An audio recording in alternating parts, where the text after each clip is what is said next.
Hi guys, ഇന്ന് നമ്മൾ ഉണ്ടാക്കാൻ പോകുന്നത് ഹണി പെപ്പർ ചിക്കൻ സാൻഡ്വിച്ച് ആണ്. അതിന് 500 gram chicken, salt, pepper, chilli flakes, oregano, lemon zest, garlic powder, paprika powder, പിന്നെ ലെമൺ ജ്യൂസും ഒലിവ് ഓയിലും കൂടെ മിക്സ് ചെയ്തത്.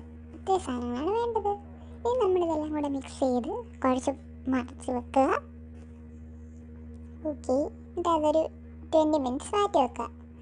ഇനി നമ്മളൊരു പാനിനകത്തോട്ട് ബട്ടർ തേച്ച് നല്ലൊരു വട്ടത്തിൽ ഇങ്ങനെ അങ്ങോട്ട് ചരിച്ചൊക്കെ തേക്കുക. എന്നിട്ട് അതിലോട്ട് നമ്മൾ 20 മിനിറ്റ്സ് മാരിനേറ്റ് ചെയ്ത് വെച്ച് ചിക്കൻ എടുത്തിടുക.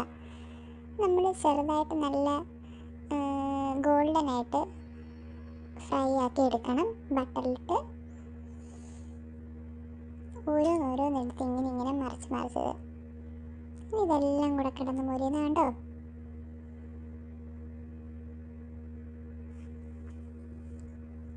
നമ്മളിതൊന്ന് മൊരിഞ്ഞ് വരുമ്പോഴത്തേനും ഒരു 3 മിനിറ്റ്സ് കഴിയുമ്പോഴത്തേനും നമ്മളെല്ലാം മറിച്ചിട്ട് നല്ലപോലെ മൊരിച്ചെടുക്കുക. എന്നിട്ട് ഇത് നല്ല ക്രിസ്പി ആയി വരുമ്പോഴത്തേനും നമ്മളിതിനകത്തോട്ട് വേറൊരു സാധനം ചേർക്കും, അതാണ് ഹണി. നമ്മൾ ഹണി എടുത്തിൻ്റെ മണ്ടിൽ കൂടി ഇങ്ങനെ കറക്കി ഒഴിക്കുക, നമുക്ക് വേണ്ടത്ര. എന്നിട്ട് അത് നല്ലപോലെ മിക്സ് ആക്കി എടുക്കുക. അപ്പോൾ നല്ലൊരു ഗ്ലേസിനെസ് വരും ഈ ചിക്കന്. പിന്നെ ഹണി നല്ല ടേസ്റ്റും ആഡ് ചെയ്യും. ഇനി നമ്മളിന്നൊരു സോസാണ് ഉണ്ടാക്കാൻ പോകുന്നത്. സോസിന് Greek yogurt, mayonnaise, garlic powder, onion powder, parsley, cucumber, salt, pepper ഇതെല്ലാം കൂടിയിട്ട് മിക്സ് ചെയ്തെടുക്കാം.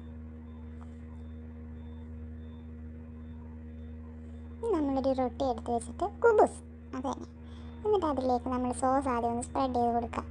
ഇനി നമ്മുടെ ചിക്കൻ ഇതിൻ്റെ മുകളിലോട്ട് എടുത്ത് നല്ലപോലെ നിരത്തി വെക്കുക. ഇനി നമുക്ക് ഓണിയൻ ഉണ്ടെങ്കിൽ കുറച്ച് ഓണിയൻ എടുത്തിൻ്റെ മുകളിൽ കൂടെ വെക്കാം. നമ്മൾ റോൾ ചെയ്ത് പാനിൽ വെച്ചൊന്ന് ചൂടാക്കി എടുക്കാം, രണ്ട് സൈഡ്. ഇതേ നമ്മുടെ ഹണി പെപ്പർ ചിക്കൻ ഇവിടെ റെഡി ആയിട്ടുണ്ട്. ചിക്കൻ സാൻഡ്വിച്ച് സാൻഡ്വിച്ച് റെഡി ആയിട്ടുണ്ട്. ടേസ്റ്റ് ചെയ്ത് നോക്കാം.